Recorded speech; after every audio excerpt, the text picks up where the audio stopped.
there's this idea in the Old Testament that the fear of God is the beginning of wisdom.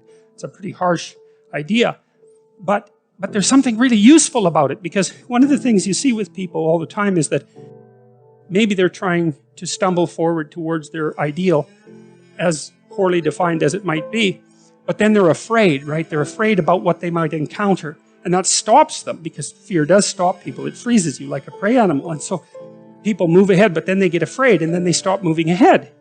And that's not so good, because negative emotion is a really powerful motivator. So we're more motivated by negative emotion than positive emotion. Quantitatively speaking, you can measure that. And that's, I think, because we can only be so happy, but we can really be suffering and dead, you know? So we have to pay more attention to the negative. And that's bad, because the negative can stop you. And then in my clinical practice, you know, I often talk to people who are trying to make a difficult life decision, and they are weighing out the costs and the benefits of making the life decision, you know? And one of the things I always talk to them about is, wait a second, that's an incomplete analysis. You have to weigh out the benefits and the costs of doing this. And you have to weigh out the costs and benefits of not doing it. And that's not the same as the zero that you assume that you're starting with, right? Because to not make a decision also has a cost. And sometimes the cost of not making a decision is far worse than the cost of making a decision, even if the decision is risky. And so one of the things you can derive from that, and this is very useful, I think, is that this is also, I think, why it's so useful to contemplate your mortality, so to speak, is you're screwed no matter what you do. You know, and that actually frees you, is that you have path A that has catastrophes, and you have path B that has catastrophes, and you don't get to have the no catastrophe path, but you get to pick which one. And that's really something, because if you know that there's terrible risk associated with everything that you do and don't do, then you can afford to take some risks, because you're not, you know, and this is all within the ark metaphor.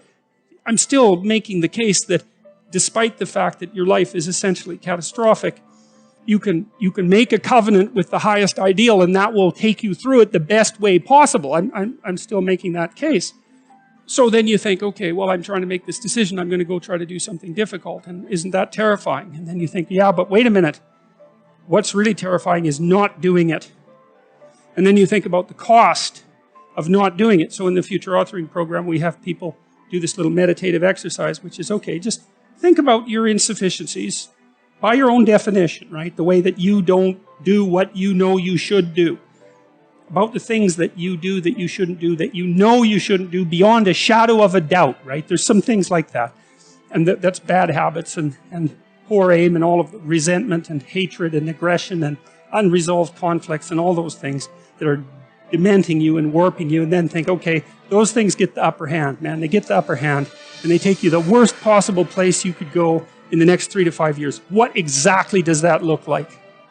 And so you sketch all that out, and you think, hey, I don't want to go there. And so the next time that a temptation comes up, you think, well, it'd be a lot better for me if I didn't succumb to this temptation. It's like, that's kind of weak, eh?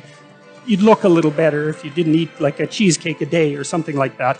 You know, that's something, but it's not the same as, I'm going to have diabetes and I'm going to lose my damn leg in 5 years if I don't get my eating under control.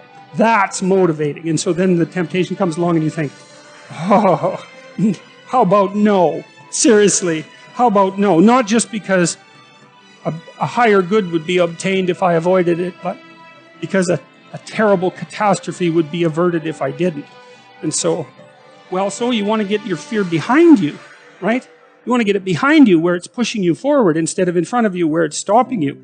And you get your fear behind you, pushing you forward by actually thinking through the consequences of not putting your life together. And the least of those is that you waste it and suffer, right? Because you're going to suffer anyways, man. So you waste it and suffer. That's a bad deal. Because maybe if you're going to suffer, you could at least do something noble and glorious and upright and powerful and honorable and admirable and helpful and difficult. You know, that's just so much better. And maybe that's good enough so that you think, hey, you know, little suffering, it's basically worth it. At least it's a way forward, you know? At least it's a way forward. And so functional identity regulates your emotion, but you do that in concert with other people. If you're acceptable to your peers and you behave well, they'll accept you. And then they tell you all the time if you're acting appropriately. You know, if your jokes are funny, if you're dominating the conversation, if you're bringing something of value to the table. And all you have to do is pay attention to the social cues.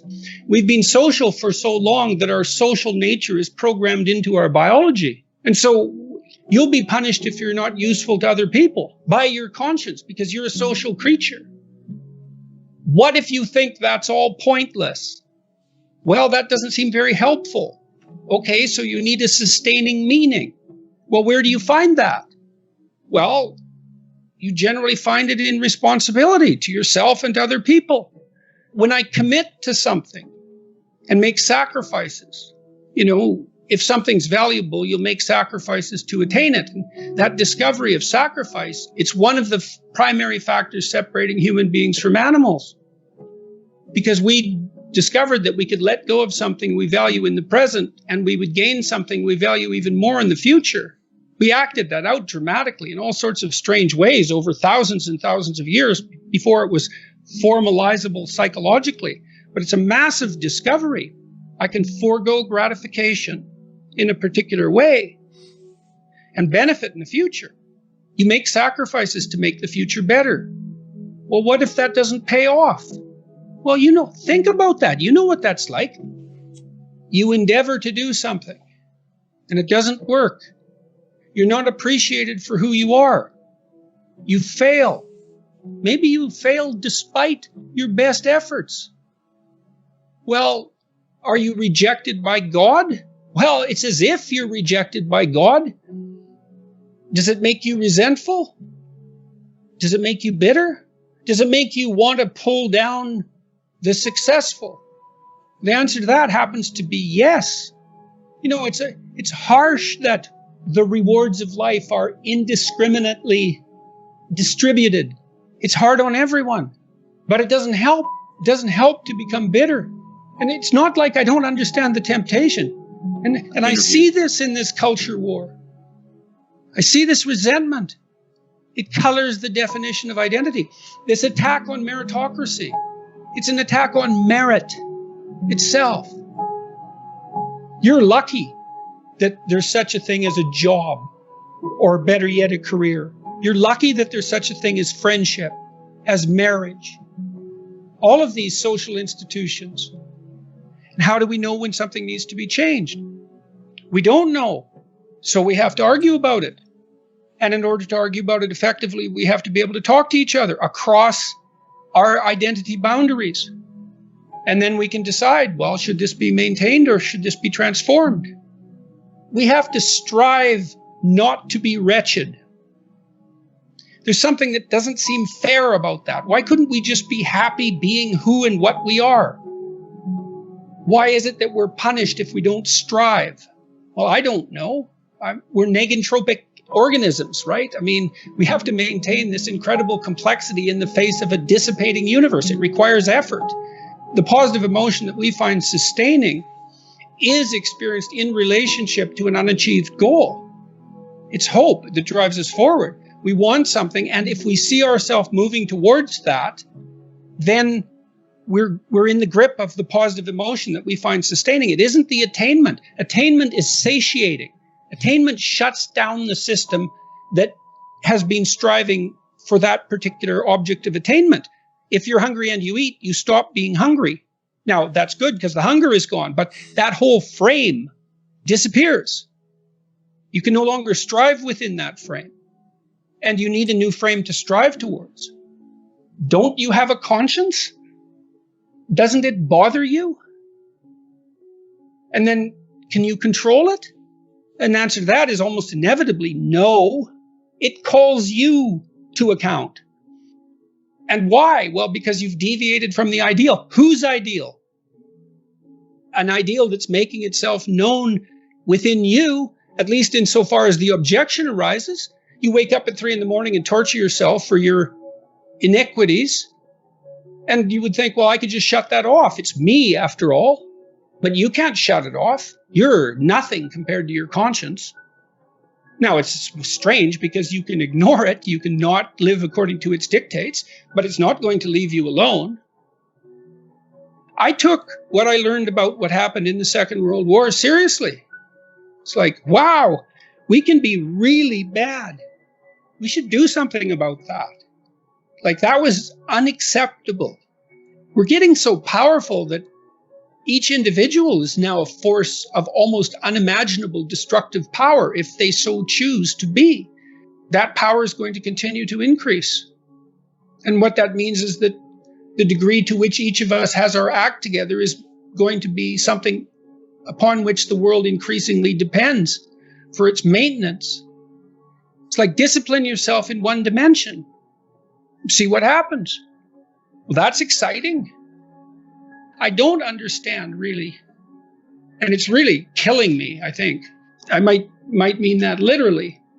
I don't understand why I'm so controversial. I can't figure that out. It's very distressing to me. I'm ashamed, of what's happened to me.